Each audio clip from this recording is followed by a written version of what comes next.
नमस्कार।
अच्छा लगा जब अपने नाम की कहानी बताने की बात हो रही थी तो सब लोग बहुत कॉन्फिडेंस के साथ यहाँ आ रहे थे, अपनी बात कर रहे थे, ये भी बहुत अच्छा था। हाथ उठा रहे थे, वो भी बहुत अच्छा था। लेकिन एक बात मुझे थोड़ा सा लग रहा था और अच्छी हो सकती थी अगर हम मिलकर के सब लोग ध्यान देते कि जब कोई यहाँ बोल रहा था तो हम और अच्छे से उसको सुन रहे होते, है ना। और मैं आऊँ की जगह हम खाली ऐसे कर लेते तो हम दिखाई दे जाते। सही बोल रहा हूँ नहीं? क्या लग रहा है?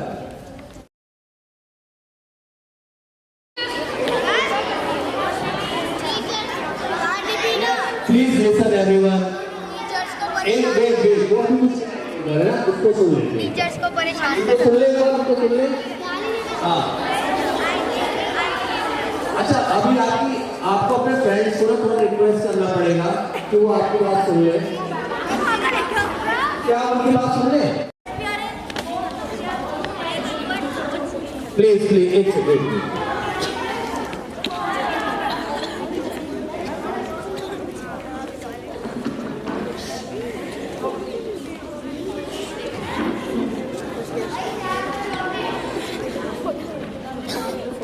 Okay, yes. So I think I came to school to grow me socially because I think that feel us very in comfort zone. But in life, when if we will be in our comfort zone, so how will we learn something? Thank you. Yes, और तो बच्चों ने ये बोला कि teachers को कल करने के लिए भी सीख जाते हैं। बात समझ में आ गई है, ज्यादा नहीं बोलेंगे इस पे, बातचीत नहीं करेंगे इस पे, है ना। आपकी तैयारी हो गई है? मैं अभी हम ये करीब दो तीन साल के बाद हम कर रहे हैं, तो 2-3 साल के बाद ये पहला शो है। और ये जो स्टोरी टेलिंग प्रोग्राम है, ये हमने एक बुक है, अनु बंदोपाध्याय की एक बुक है, बहुरूप गांधी, है ना, उस पर हमने बेस करके उसमें बहुत सारे चैप्टर्स हैं, अराउंड 30 के अराउंड चैप्टर्स हैं, जिसमें से 2-3 चैप्टर्स को लेकर के हमने उसको यहाँ पर बनाया है। और ये मेनली गांधी जी के बारे में, आपको तो ऑलरेडी बहुत कुछ पता है गांधी जी के बारे में, तो शायद ऐसा भी हो सकता है कि आपको कुछ और नई चीजें गांधी जी के बारे में पता चले, ठीक है। तो हम थोड़ा सा ध्यान से सुनेंगे और देखेंगे कि कौन कौन सी ऐसी चीजें हैं जो हमें गांधी जी के बारे में जो ये बता रहे हैं यहाँ पर, वो हमें पहले से पता थी, और कौन सी ऐसी चीजें हैं जो हमें पहली बार सुनने को मिली है या समझ में आई है गांधी के बारे में, नई जानकारी या नई इंफॉर्मेशन हमको मिली है, ठीक है। तो थोड़ा सा ध्यान देंगे, फिर हम इस पर लास्ट में बात करेंगे। कर पा रहे हो क्योंकि ये जो मेनली जो फोकस्ड है, गांधी जी एजुकेशन के बारे में क्या सोचते थे, उनकी किस तरह की प्रैक्टिसेस थी। आमिर, ये आमिर है, सैफ, अंशुल, सरफराज। तो स्टोरी टेलर्स भी है और ये म्यूजिक भी साथ में प्ले करेंगे, स्टोरी टेलिंग भी करेंगे, ठीक है। तो शुरू करें। तो क्या नाम है हमारे परफॉर्मेंस का? बाबू बहुरूपिया। क्या नाम है?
की आयु में मैट्रिक की परीक्षा पास की और इसके बाद पढ़ने के लिए विलायत चला गया।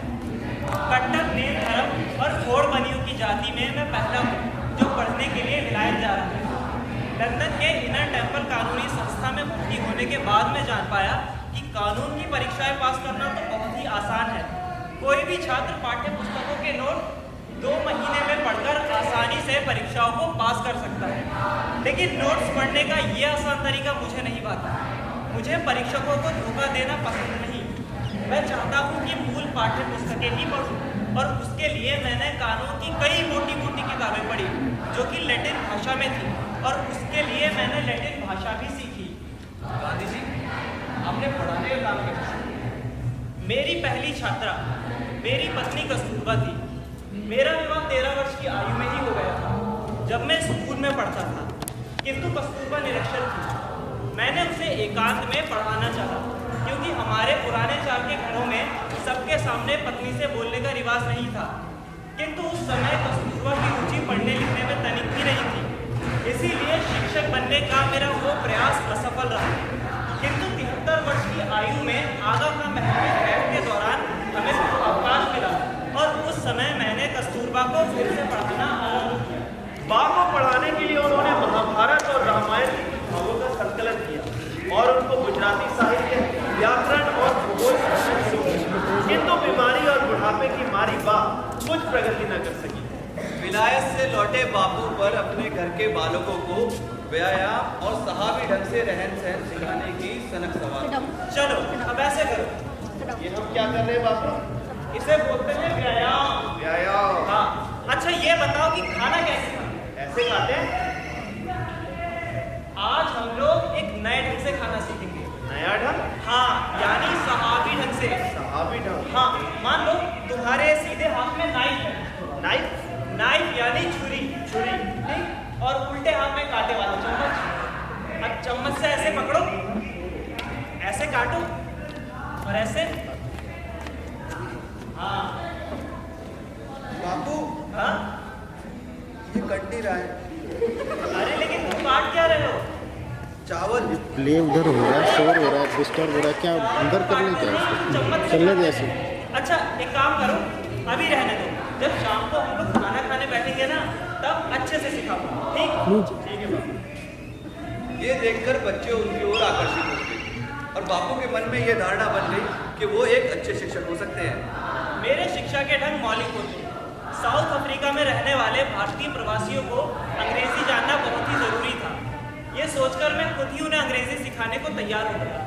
मुझे 3 छात्र भी मिले, एक कारकुन, एक दुकानदार और एक बाल काटने वाला। वो तीनों अंग्रेजी सीखने को बहुत ही उत्सुक थे, लेकिन अपना काम धंधा छोड़कर नहीं आ सकते। गांधी प्रतिदिन 4 मील पैदल जाकर उन्हें पढ़ाया करते। बिना फीस लिए मास्टरी करके उन्होंने अपने छात्रों को अंग्रेजी बोलना सिखा दिया था, और गांधी चलती फिरती कक्षाएं भी लगाया करते थे। समय के अभाव के कारण गांधी अपने बच्चों को भी नहीं पढ़ा पाते, इसीलिए दफ्तर जाते वक्त बच्चे अपने बापू के साथ लेते और प्रतिदिन 5 मील पैदल चलकर कहानी के रूप में गुजराती साहित्य और अन्य विषयों का ज्ञान प्राप्त करते।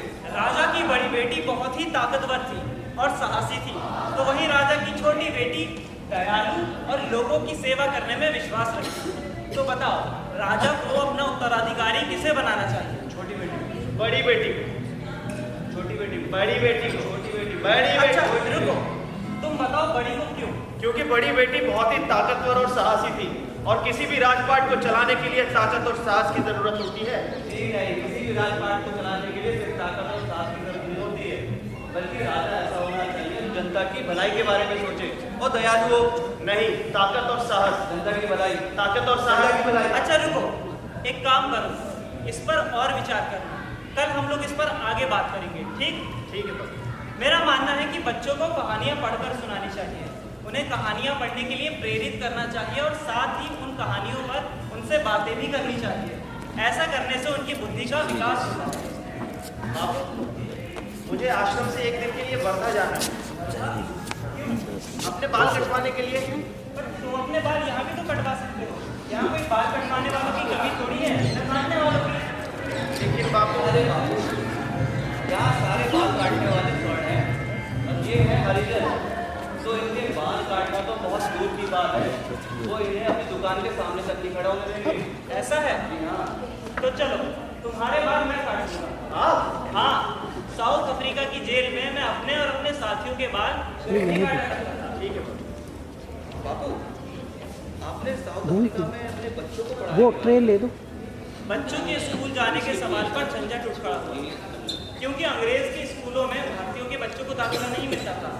हालांकि ये इजाज़त मुझे मिल सकती थी, लेकिन जो सुविधा मेरे भारतीय भाइयों को ना मिलती, वो सुविधा लेकर मैं क्या करता। और वैसे भी मैं उन्हें अंग्रेजी स्कूल में भेजकर अंग्रेजियत नहीं सिखाना चाहता था।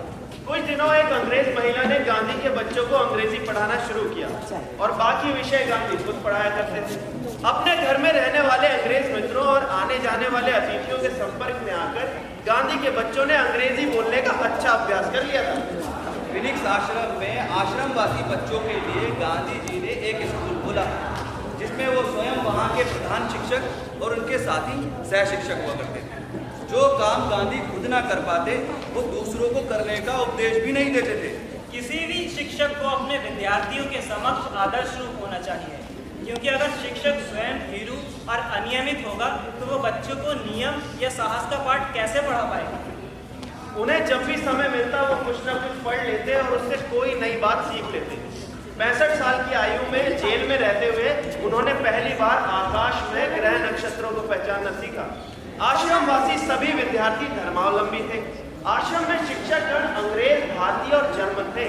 आश्रम में शिक्षकगण खेतीबाड़ी में इतने व्यस्त रहते थे कि वो कभी कभी खेत से लौटते वक्त अपने पैरों में कीचड़ लपेटे सीधे कक्षा में चले आते थे। किसान संसार का अन्नपिता है।